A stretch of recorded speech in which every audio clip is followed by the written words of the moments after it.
वर्ग 10 में सबसे पहले हम त्रिकोणमिति स्टार्ट करेंगे। त्रिकोणमिति जो अध्याय 8 में है, अध्याय 8 में है, ट्रिगोनोमेट्री।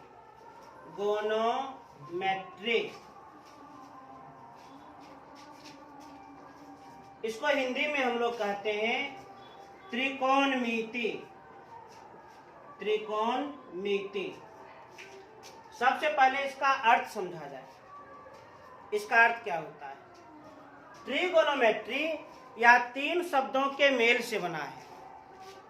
कौन कौन? ट्राई प्लस गोनिया प्लस मेट्रॉन। ट्राई का अर्थ होता है 3, गोनिया का अर्थ होता है कौन, मेट्रॉन का अर्थ होता है मां। हिंदी में भी यदि आप देखिएगा, त्रि का अर्थ 3, कौन का अर्थ कौन, मिति का अर्थ मां। तो एक तरह से हम कह सकते हैं ट्रिगोनोमेट्री का शाब्दिक अर्थ 3 कोणों की माप होता है। ट्रिगोनोमेट्री का शाब्दिक अर्थ 3 कोणों की माप होता है। अब समझने की बात है, 3 कोणों की माप का अध्ययन हम त्रिभुज में करेंगे। 3 कोण की माप का अध्ययन हम त्रिभुज में करेंगे।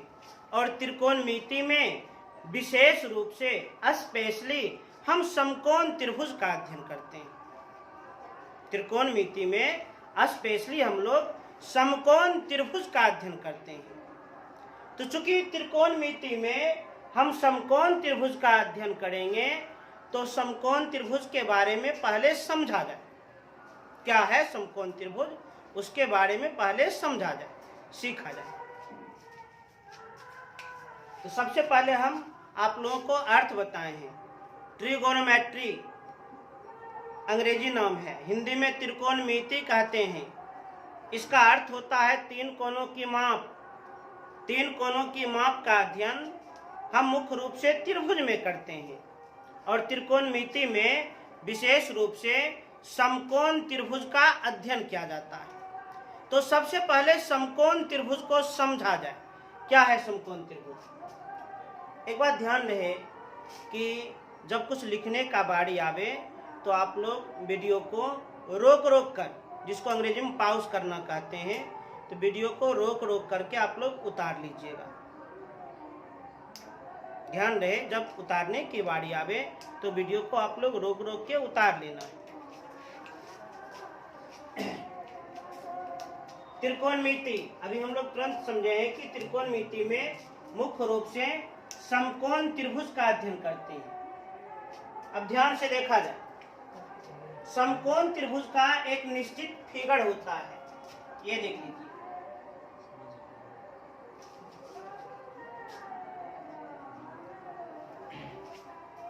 ये समकोण त्रिभुज का फिगर है। परिभाषा समझ लेना है। समकोण त्रिभुज किसे कहते हैं? क्या है समकोण त्रिभुज? इसका परिभाषा है वैसा त्रिभुज जिसका कोई एक कोण समकोण हो, अर्थात 90 डिग्री हो। वैसा त्रिभुज जिसका कोई एक कोण समकोण हो, अर्थात 90 डिग्री हो, उस त्रिभुज को हम समकोण त्रिभुज कहते हैं। परिभाषा इसका हम दिए हैं, वैसा त्रिभुज जिसका कोई एक कोण 90 डिग्री हो, उसी त्रिभुज को हम समकोण त्रिभुज कहते हैं। जो आप चित्र देख रहे हैं, इस चित्र में कोण भी 90 डिग्री, अर्थात ये समकोण त्रिभुज है। परिभाषा आप लोग ऐसे समझिएगा, नोट्स तैयार कर लीजिएगा, फिर परिभाषा सुन लीजिए। वैसा त्रिभुज जिसका कोई एक कोण 90 डिग्री के बराबर हो, उसी त्रिभुज को हम समकोण त्रिभुज कहते हैं। त्रिभुज ABC समकोण त्रिभुज है, क्योंकि कोण भी 90 डिग्री के बराबर है। समकोण त्रिभुज में 3 भुजाएं होती है। नॉर्मली किसी भी त्रिभुज में 3 भुजाएं होती हैं। समकोण त्रिभुज में 3 भुजाएं होती है और तीनों भुजाओं का विशेष नाम होता है।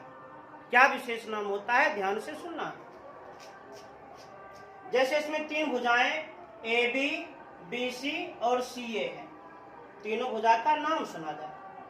90 डिग्री के सामने वाली भुजा को कर्ण कहा जाता है। कर्ण। 90 डिग्री के सामने वाली भुजा को कर्ण कहा जाता है। कर्ण। तो 90 डिग्री के सामने वाली भुजा को हम कर्ण कहते हैं। 90 डिग्री के सामने में AC भुजा है, अर्थात AC भुजा ही कर्ण है। उसके बाद 90 डिग्री का निर्माण जिन 2 भुजाओं से होता है, उन 2 भुजाओं में हम किसी को भी लंब और किसी को भी आधार मान सकते हैं। 90 डिग्री का निर्माण जिन 2 भुजाओं से होता है, उन 2 भुजाओं में किसी को भी लंब किसी को भी आधार मान सकते हैं। जैसे यहाँ देखिए, 90 डिग्री का निर्माण AB और BC से हो रही है। AB भुजा और BC भुजा, ये दोनों भुजा मिल करके 90 डिग्री का निर्माण किया है। तो AB और BC किसी को भी लंब किसी को भी आधार मान सकते हैं। यदि AB को लंब मानेंगे तो BC आधार, यदि BC को लंब मानेंगे तो AB आधार। अर्थात लंब और आधार ये वेरिएबल होते हैं, बदलते रहते हैं, परंतु कर्ण ये कांस्टेंट होते हैं, अस्थिर होते हैं। अभी तो हम नॉर्मली लंब और आधार को कैसे पहचाना जाता है ये बताए हैं, परंतु हम न्यून कोण के द्वारा पहचानेंगे। न्यून कोण के द्वारा समकोण त्रिभुज में 2 न्यून कोण होते हैं।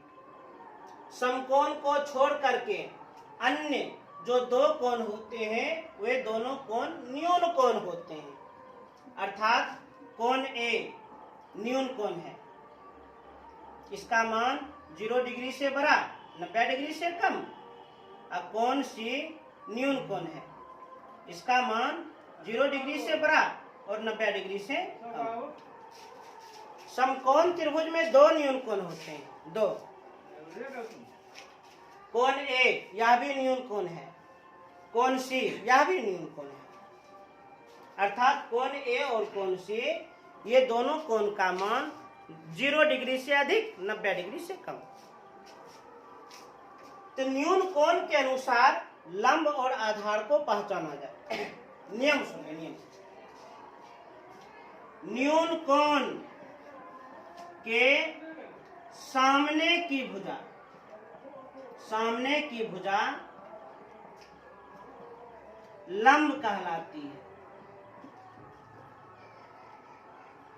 जब हम कर्ण और लंब को पहचान जाएंगे, उसके बाद जो शेष भुजा बच जाएगी उसको हम आधार कहेंगे। न्यून कोण के सामने की भुजा लंब कहलाती है और लंब और कर्ण को छोड़कर जो शेष भुजा बच जाती है उसी को हम आधार कहते हैं। आधार। जैसे इस चित्र में यदि हम कोई न्यून कोण लेकर चले, मेरे पास 2 न्यून कोण है, एक न्यून कोण A और एक न्यून कोण C, दोनों के लिए देखा जाए तो न्यून कोण A के लिए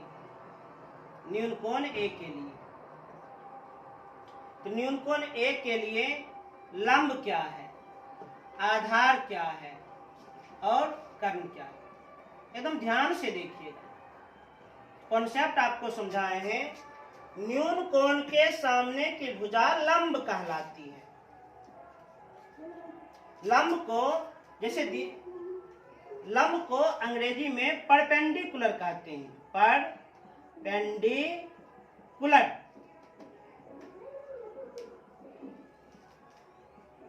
जिसे हम P से सूचित करते हैं।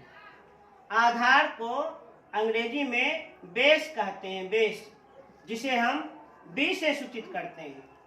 और कर्ण को अंग्रेजी में हाइपोटेनियस कहते हैं,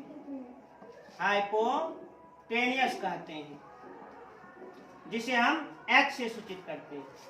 सिंबल फिर से देख लिया जाए। लंब को अंग्रेजी में परपेंडिकुलर कहते हैं, जिसे हम P से सूचित करते हैं। आधार को अंग्रेजी में बेस कहते हैं, जिसे हम B से सूचित करते हैं। कर्ण को अंग्रेजी में हाइपोटेनियस कहते हैं, H से सूचित करते हैं। अब हम लोगों को न्यून कोण के अनुसार समझना है। न्यून कोण A के लिए लंब, आधार और कर्ण क्या है, ध्यान से देखिए, कॉन्सेप्ट देखिए। न्यून कोण के सामने की भुजा लंब, तो न्यून कोण A, तो न्यून कोण A के सामने की भुजा BC है। न्यून कोण A के सामने की भुजा BC है, तो न्यून कोण A के सामने की भुजा BC है, अर्थात न्यून कोण A के लिए लंब BC होगा, क्योंकि कॉन्सेप्ट के अनुसार न्यून कोण के सामने की भुजा लंब कहलाती है। उसके बाद समकोण, उसके बाद 90 डिग्री के सामने की भुजा कर्ण, 90 डिग्री के सामने की भुजा कर्ण, कर्ण तो हो गया AC। अब दो भुजा तो हम चुन लिए, BC और AC, बच गया AB। जो भुजा शेष बच जाती है वही आधार कहलाएगी, अर्थात AB भुजा क्या है, यही तो आधार है, यही आधार है। तो पर्टिकुलर किसी न्यून कोण के लिए जब लंब, आधार और कर्ण ये तीनों भुजा को पहचानना हो तो हम इस प्रकार से पहचान सकते हैं। फिर से देखा जाए, जैसे इसी समकोण त्रिभुज में कोण C, ये भी तो न्यून कोण है, कोण C ये न्यून कोण है। तो कोण C के लिए ध्यान रहे, कोण A और कोण C दोनों न्यून कोण है। कोण C के लिए, न्यून कोण C के लिए, तो न्यून कोण C के लिए लंब, आधार और कर्ण ये पहचानना है। आराम से पहचान लेंगे हम लोग। तो लंब पहचानने का कॉन्सेप्ट, न्यून कोण के सामने की भुजा लंब कहलाती है, न्यून कोण C के लिए। तो न्यून कोण C के सामने की भुजा, न्यून कोण C के सामने की भुजा AB, अर्थात न्यून कोण C के लिए लंब होगा AB। कर्ण, 90 डिग्री के सामने की भुजा कर्ण, तो 90 डिग्री के सामने में AC भुजा है, तो AC भुजा हो जाएगा कर्ण। आधार, देखिए दो भुजा पहचान गए, AB पहचान गए, AC पहचान गए, बच गया BC, BC हो गया आधार। तो इस प्रकार से हम उम्मीद करते हैं कि समकोण त्रिभुज में जो दो न्यून कोण होते हैं, दोनों न्यून कोण के लिए आप लोग लंब, आधार और कर्ण को भली भांति पहचान जाइएगा। कुछ और एग्जांपल्स हम लेते हैं, कुछ और उदाहरण लेते हैं।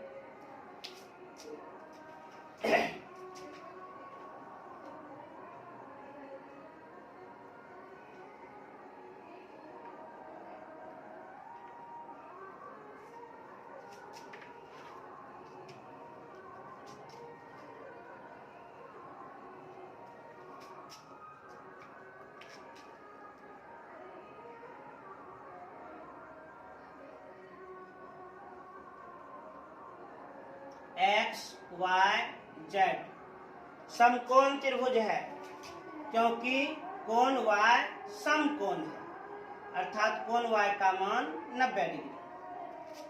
ध्यान से देखिएगा, वैसा त्रिभुज जिसका कोई एक कोण 90 डिग्री हो उसे हम समकोण त्रिभुज कहते हैं। त्रिभुज XYZ समकोण त्रिभुज है, और अभी तुरंत हम जाने थे समकोण त्रिभुज में एक समकोण और दो न्यून कोण होते हैं। तो त्रिभुज XYZ में कोण Y समकोण है, जबकि कोण X न्यून कोण है, अर्थात कोण X इसका मान 0 डिग्री से अधिक और 90 डिग्री से कम है।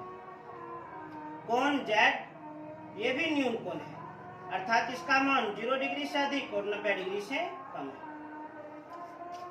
तो न्यून कोण के लिए लंब, आधार और कर्ण पहचानना है, आराम से पहचान जाएंगे। तो न्यून कोण X के लिए, न्यून कोण X के लिए लंब, आधार और कर्ण, लंब, आधार और कर्ण क्या है, पहचाना जाए। आराम से पहचान सकते हैं। न्यून कोण x के लिए अभी तुरंत हम कॉन्सेप्ट पढ़े थे, न्यून कोण के सामने की भुजा लंब कहलाती है। तो न्यून कोण x, तो न्यून कोण x के सामने की भुजा yz है, तो yz हो गया लंब।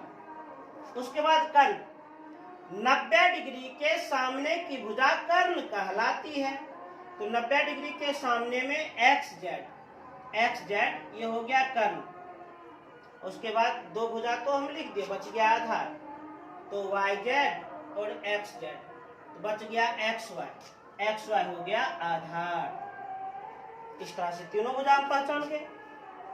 इसी प्रकार इस समकोण त्रिभुज में कोण z भी तो न्यून कोण है, तो न्यून कोण z के लिए लंब, आधार और कर्ण को पहचानना है। पहचानते हैं हम लोग। न्यून कोण z के लिए कॉन्सेप्ट के अनुसार न्यून कोण के सामने की भुजा लंब कहलाती है, तो न्यून कोण z के सामने की भुजा xy हो गया लंब। 90 डिग्री के सामने की भुजा कर्ण अर्थात xz हो गया कर्ण। xy और xz लिख दिए, तो बच गया yz, जो शेष भुजा बच जाती है वही आधार। अब तो हमें लगता है समकोण त्रिभुज में जो दो न्यून कोण होते हैं, प्रत्येक न्यून कोण के लिए आप लंब, आधार और कर्ण को भली भांति पहचान जाइएगा। अब थोड़ा आगे हम बढ़ते हैं, थोड़ा समकोण त्रिभुज के बारे में और कुछ जान लीजिए। समकोण त्रिभुज में एक समकोण और दो न्यून कोण होते हैं, और जान लीजिए इन दोनों न्यून कोण का योगफल 180 डिग्री होता है, अर्थात न्यून कोण x और न्यून कोण z, ये दोनों का कुल योगफल 90 डिग्री, 180 डिग्री। समकोण त्रिभुज में समकोण को छोड़ करके अन्य जो दो न्यून कोण होते हैं, उन दोनों न्यून कोण का योगफल 90 डिग्री होता है। कैसे? त्रिभुज के कोण योग गुणधर्म के अनुसार। वर्ग 9 में आप लोग पढ़े होंगे ज्योमेट्री में, कोण योग गुणधर्म, जिसके अनुसार त्रिभुज के तीनों अंतः कोण का योग 180 डिग्री होता है। अब थोड़ा विचार करें, समकोण त्रिभुज में एक समकोण अर्थात 90 डिग्री, तो जो दो कोण बचे हैं ये दोनों कोण मिलकर के 90 होना चाहिए। ये दोनों मिलकर के 90 होगा और एक तो 90 होगा, तब तो 180 डिग्री होना चाहिए। तो इस प्रकार से हम कह सकते हैं समकोण त्रिभुज में जो दो न्यून कोण होते हैं, उन दोनों न्यून कोण का योगफल 90 डिग्री होता है।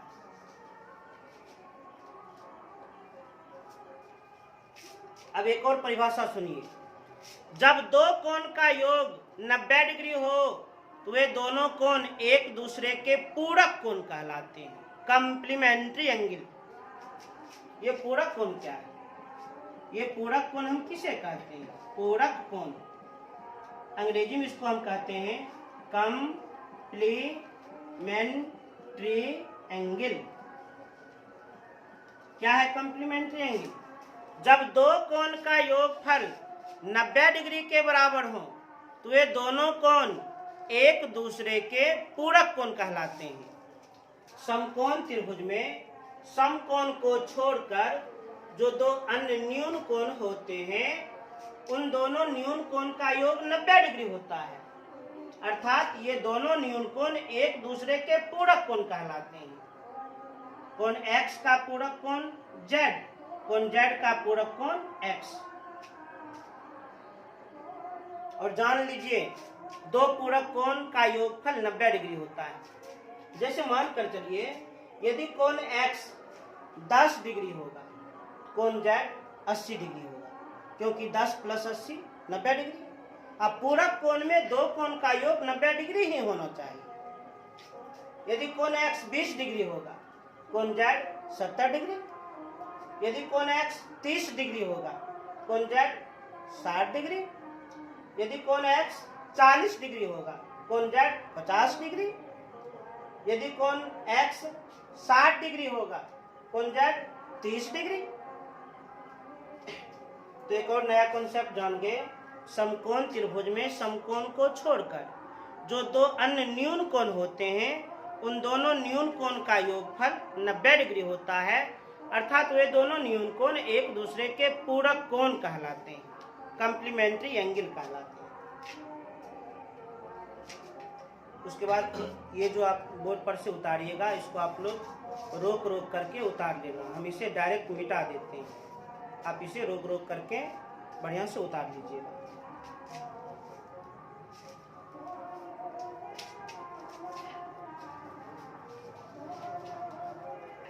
तभी आप लोग समकोण त्रिभुज में तीनों भुजा के बारे में जाने, न्यून कोण के अनुसार लंब, आधार और कर्ण को हम कैसे पहचानेंगे, ये आप लोग समझे। अब आप लोग समझिए त्रिकोणमितीय अनुपात।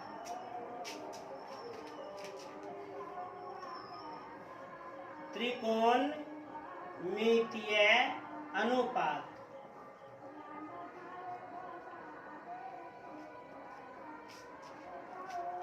अंग्रेजी में इसको कहते हैं ट्रिगोनोमेट्रिकल रेशियो। त्रिकोणमितीय अनुपात क्या है, समझा जाए।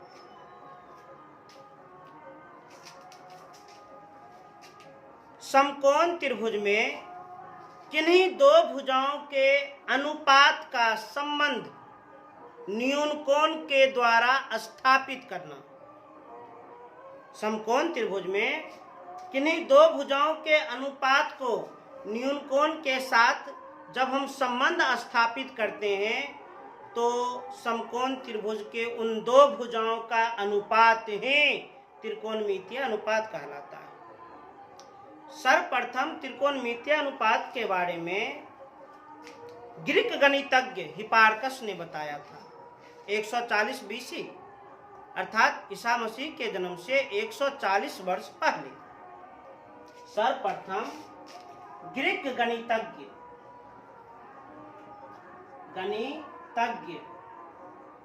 हिपार्कस ने समकोण त्रिभुज के किन्हीं दो भुजाओं के अनुपात का संबंध न्यून कोण से स्थापित किया था। ऐसा माना जाता है कि त्रिकोणमिति का उपयोग बहुत पहले से ही चली आ रही है। प्राचीन समय में त्रिकोणमिति का उपयोग मिस्र और बेबीलोन के वासी बहुत करते थे। उस समय प्राचीन समय में त्रिकोणमिति का उपयोग किसी वृक्ष की ऊंचाई, नदी की चौड़ाई को ज्ञात करने में की जाती थी, पहाड़ की ऊंचाई ज्ञात करने में की जाती थी। पूर्व के समय में त्रिकोणमिति का ही सहारा लेकर दो ग्रहों के बीच की दूरी ज्ञात की जाती थी, दो खगोलीय पिंडों के बीच की दूरी ज्ञात की जाती थी। और आज के डेट में त्रिकोणमिति का उपयोग बहुत विस्तृत हो चुका है, बहुत ज्यादा इसका उपयोग बहुत व्यापक हो चुका है। तो हम लोग को भी समझना है त्रिकोणमितीय अनुपात क्या है।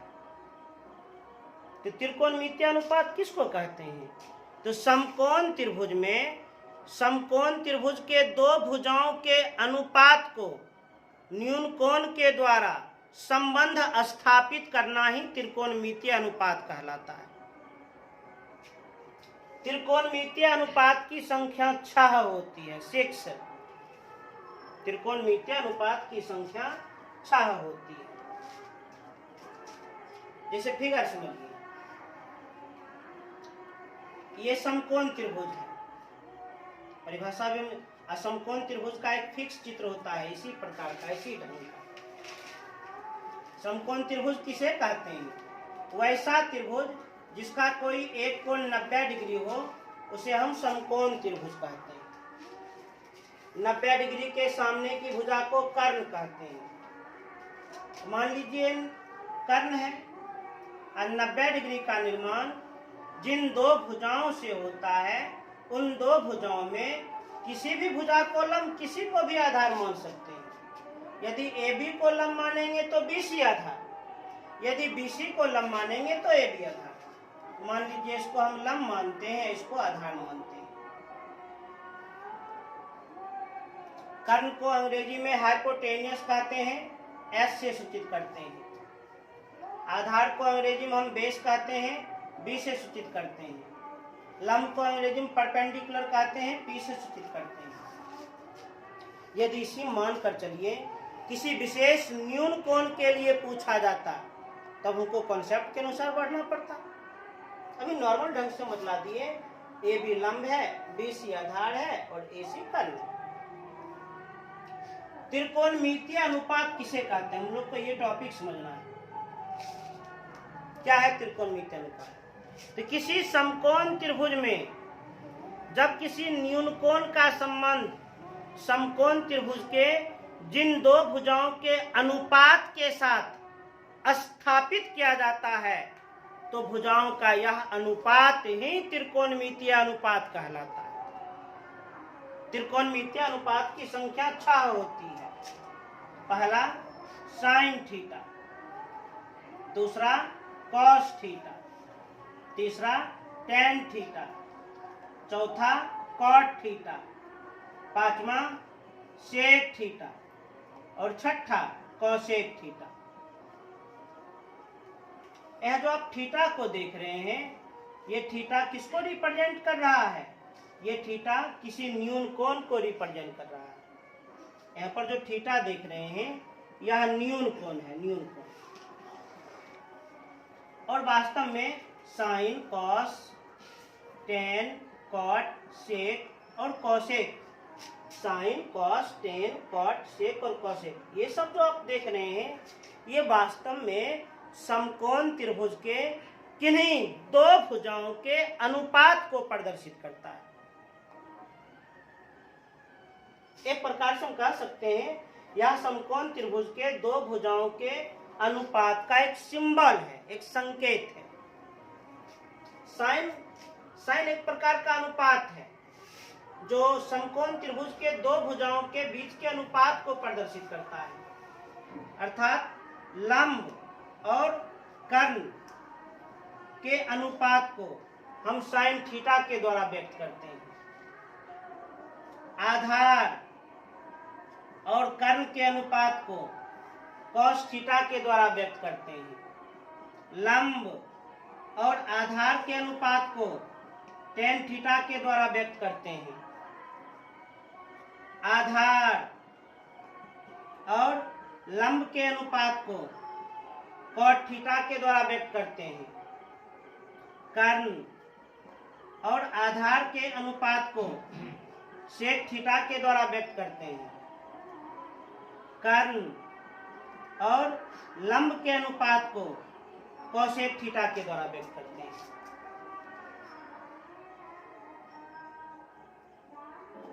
लंब और कर्ण के अनुपात को साइन थीटा के द्वारा, आधार और कर्ण के अनुपात को कॉस थीटा के द्वारा, लंब और आधार के अनुपात को टेन थीटा के द्वारा, आधार और लंब के अनुपात को कॉट थीटा के द्वारा, कर्ण और आधार के अनुपात को सेक थीटा के द्वारा, कर्ण और लंब के अनुपात को कोसेक थीटा के द्वारा व्यक्त करते हैं। सिंबॉलिक रूप में लंब को P से, कर्ण को S से सूचित करते हैं।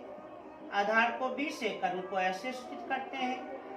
लंब को P से, आधार को B से सूचित करते हैं। आधार को B से, लंब को P से सूचित करते हैं। कर्ण को S से, आधार को हम B से सूचित करते हैं। कर्ण को S से, लंब को P से सूचित करते हैं। त्रिकोणमितीय अनुपात फिर से सुन लीजिए। त्रिकोणमितीय अनुपात क्या है? किसी समकोण त्रिभुज में जब न्यून कोण का संबंध समकोण त्रिभुज के दो भुजाओं के अनुपात से स्थापित किया जाता है तो वह अनुपात ही त्रिकोणमितीय अनुपात कहलाता है। त्रिकोणमितीय अनुपात की संख्या 6। त्रिकोणमितीय अनुपात वास्तव में दो भुजाओं के अनुपात का संबंध न्यून कोण से स्थापित करता है। त्रिकोणमितीय अनुपात की संख्या 6 ही हो सकती है। सातवां नहीं। सातवां क्यों नहीं? आप लोग भी विचार करें। समकोण त्रिभुज में 3 भुजा है, लंब, आधार और कर्ण। अब किसी भी 2 भुजा के का अनुपात आप सोचें, आपको मिल जाएगा। मान लीजिए कोई छात्र सोच रहे होंगे कि लंब और कर्ण का अनुपात, देख लीजिए लंब और कर्ण का अनुपात sin थीटा। किन्हीं 2 भुजाओं का अनुपात आप सोचें। कोई सोच रहा होगा कर्ण और आधार का अनुपात, कर्ण और आधार का अनुपात sec थीटा। कहने का किन्हीं भी 2 भुजाओं का अनुपात सोचिएगा, यही 6 त्रिकोणमितीय अनुपात मिलेंगे। सातवां का कोई गुंजाइश ही नहीं, कोई गुंजाइश नहीं। क्या कोई भी छात्र किन्हीं भी 2 भुजाओं का अनुपात ऐसा सोच सकते हैं जो इस श्रेणी में नहीं हो? कभी नहीं सोच सकते। तो त्रिकोणमितीय अनुपात की संख्या 6, सबका एक तरह से एक प्रकार का सूत्र है। sin थीटा बराबर लंब बटे कर्ण, cos थीटा बराबर आधार बटे कर्ण, tan थीटा बराबर लंब बटे आधार, cot थीटा बराबर आधार बटे लंब, sec थीटा बराबर कर्ण बटे आधार, cosec थीटा बराबर कर्ण बटे लंब। जहां थीटा क्या है? न्यून कोण है, थीटा न्यून कोण है। अब ध्यान से देखिए, ऊपर में साइन, कॉस और टेन जो आप देख रहे हैं, यही तीनों का व्युत्क्रम नीचे में कॉट, सेक और कोसेक। एकदम ध्यान से देखिए, आपको स्पष्ट दिख जाएगा। साइन थीटा का व्युत्क्रम कोसेक थीटा। क्यों? साइन थीटा बराबर लंब बटे कर्ण और कोसेक थीटा बराबर कर्ण बटे लंब। दोनों एक दूसरे का उल्टा है। साइन थीटा बराबर लंब बटे कर्ण, इसको उल्टा कर दीजिए, कर्ण ऊपर में चल जाएगा, लंब नीचे में आ जाएगा, तो कर्ण बटे लंब अर्थात कोसेक थीटा। साइन और कोसेक एक दूसरे का व्युत्क्रम है। अच्छा, व्युत्क्रम किसे कहते हैं? जब किसी परिमेय संख्या के अंश और हर का स्थान बदल दिया जाए, अंश को हर में और हर को अंश में लिख दिया जाए, तब जो नई संख्या प्राप्त होती है वह मूल संख्या का व्युत्क्रम कहलाती है। जैसे एग्जांपल देखिए, एक परिमेय संख्या लेते हैं 2/3, इसका व्युत्क्रम 3/2 होगा। x/y, इसका व्युत्क्रम y/x होगा। 4/7, इसका व्युत्क्रम 7/4 होगा। इसी प्रकार आप सोचिए, लंब बटे कर्ण उल्टा कर देंगे तो कर्ण बटे लंब, एक दूसरे का व्युत्क्रम। और सोचिए, आधार बटे कर्ण, इसको उल्टा कर देंगे, कर्ण बटे आधार, अर्थात कॉस और सेक एक दूसरे का व्युत्क्रम। लंब बटे आधार उल्टा कर देंगे तो आधार ऊपर लंब नीचे, आधार बटे लंब। टेन और कॉट भी एक दूसरे का व्युत्क्रम है। तो साइन का व्युत्क्रम कोसेक, कॉस का व्युत्क्रम सेक, टेन का व्युत्क्रम कॉट। ये भी हम याद रख सकते हैं। साइन थीटा याद रहेगा लंब बटे कर्ण, कोसेक थीटा उल्टा कह देंगे कर्ण बटे लंब, कॉस थीटा आधार बटे कर्ण, तो सेक थीटा उल्टा बोलेंगे कर्ण बटे आधार, टेन थीटा लंब बटे आधार, कॉट थीटा उल्टा बोलेंगे आधार बटे लंब। और याद रहे, त्रिकोणमिति में जितना भी सूत्र है, सभी सूत्र का जड़ यही त्रिकोणमितीय अनुपात है। सभी सूत्र का जड़, ये सूत्र एकदम औठस्थ रहना चाहिए। यदि यह सूत्र आपका औठस्थ रहेगा तो उम्मीद करते हैं त्रिकोणमिति में जो भी सूत्र हम प्रूव्ड करेंगे, साबित करेंगे, आप आसानी से समझ जाइएगा। आप लोग एकाग्र मन से इसको रोक रोक करके उतार लेंगे।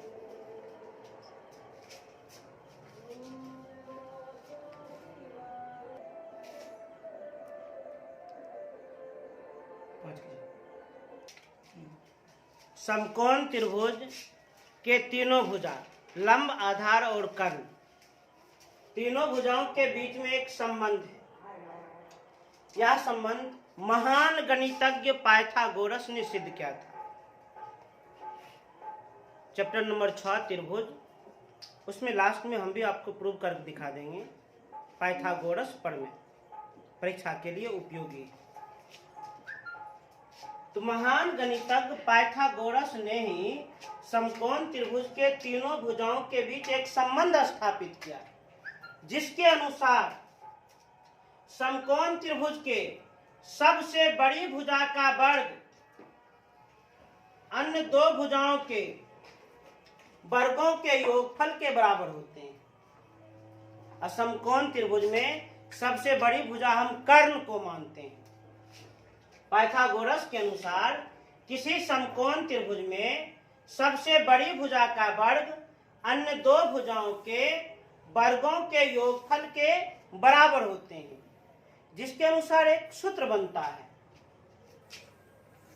सबसे बड़ी भुजा का वर्ग अर्थात कर्ण स्क्वायर, ये बराबर होते हैं किसके बराबर?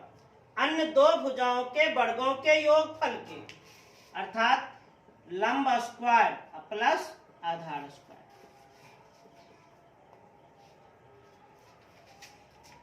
यह सूत्र किसने दिया था? तो महान गणितज्ञ पाइथागोरस ने दिया था। कर्ण स्क्वायर बराबर लंब स्क्वायर प्लस आधार स्क्वायर। अब इस सूत्र को हम 5 अलग अलग रूपों में व्यक्त कर सकते हैं। 5 भिन्न भिन्न रूपों में हम व्यक्त कर सकते हैं, दर्शा सकते हैं।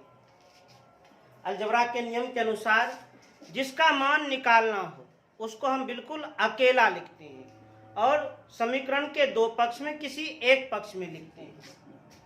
अब इसको हम 5 अलग अलग रूप में दर्शाते हैं। इसी से देखिए, कर्ण बराबर क्या होगा? तो ये होल स्क्वायर उधर जाएगा तो रूट के रूप में, तो रूट अंडर लंब स्क्वायर प्लस आधार स्क्वायर। अब इसी देखिए, यदि हम लंब स्क्वायर इसका मान प्राप्त करेंगे, लंब स्क्वायर प्राप्त करेंगे तो आधार स्क्वायर इधर आएगा तो माइनस के रूप में, अर्थात कर्ण स्क्वायर माइनस आधार स्क्वायर। अब इसको देख लीजिए, यदि हम लंब को प्राप्त करेंगे तो ये होल स्क्वायर उधर जाएगा तो रूट में, तो रूट अंडर कर्ण स्क्वायर माइनस आधार स्क्वायर। पुनः अब इसको देख लीजिए, यदि हम आधार स्क्वायर को प्राप्त करेंगे तो लंब स्क्वायर इधर आ जाएगा माइनस के रूप में, कर्ण स्क्वायर माइनस लंब स्क्वायर। और हम यदि आधार को प्राप्त करेंगे तो ये होल स्क्वायर उधर जाएगा तो रूट में, तो रूट अंडर कर्ण स्क्वायर माइनस लंब स्क्वायर। 1 2 3 4 5। कहने को यह 6 सूत्र है, परंतु वास्तव में यह तो एक ही सूत्र है। इन सभी सूत्रों का जड़ तो यही है, परंतु यह 6 अलग अलग रूप में जब हम याद कर लेंगे तो सवाल को बनाने में थोड़ा सुविधा होगी और कम समय लगेगा। और इसमें खास करके ये तीनों सूत्र का कुछ विशेष ही उपयोग है, ज्यादा ही उपयोग है। बारंबार जब सवाल को हम सॉल्व करते हैं तो इसका उपयोग बहुत ज्यादा होता है। हम तो पूरा शब्द लिख करके सूत्र बनाए हैं, आप इसको सिंबॉलिक भी याद कर सकते हैं, सांकेतिक भी याद कर सकते हैं। संकेत भी तो समझाएं। कर्ण को S से सूचित करते हैं, H स्क्वायर बराबर। लंब को P से सूचित करते हैं, P स्क्वायर। आधार को B से सूचित करते हैं, B स्क्वायर। अब इसी को 5 अलग अलग रूपों में आप व्यक्त कर दीजिएगा, बन जाएगा। ये इसका सिंबॉलिक रूप होगा। तो आज के क्लास में मुख्य रूप से इतना ही कुछ हम समझाए हैं। त्रिकोणमिति का अर्थ बता दिए, समकोण त्रिभुज के एक कोण के बारे में अध्ययन करवाए। एक समकोण और 2 न्यून कोण होते हैं। दोनों न्यून कोण का योग 90 डिग्री होता है, अर्थात वे एक दूसरे के पूरक कोण होते हैं। और प्रत्येक न्यून कोण के लिए लंब, आधार और कर्ण को कैसे पहचानेंगे, तो ये कॉन्सेप्ट हम आप लोगों को लिखा दिए, समझा। उसके बाद समकोण त्रिभुज के तीनों भुजाओं के बीच क्या रिलेशन है ये रिलेशन भी समझा दिया। और ये रिलेशन किसने दिया था? महान गणितज्ञ पाइथागोरस ने दिया था। उसके बाद त्रिकोणमितीय अनुपात समझाए। त्रिकोणमितीय अनुपात की संख्या 6 होती है। तो आज जो भी कुछ समझाए हैं आप लोग उसको बढ़िया से एक तरह से एक आदर्श छात्र के अनुसार बढ़िया से लिख करके खूब बढ़िया से उसको याद कर लीजिएगा। पुनः हम आगे अगले कक्षा में चर्चा करेंगे। धन्यवाद।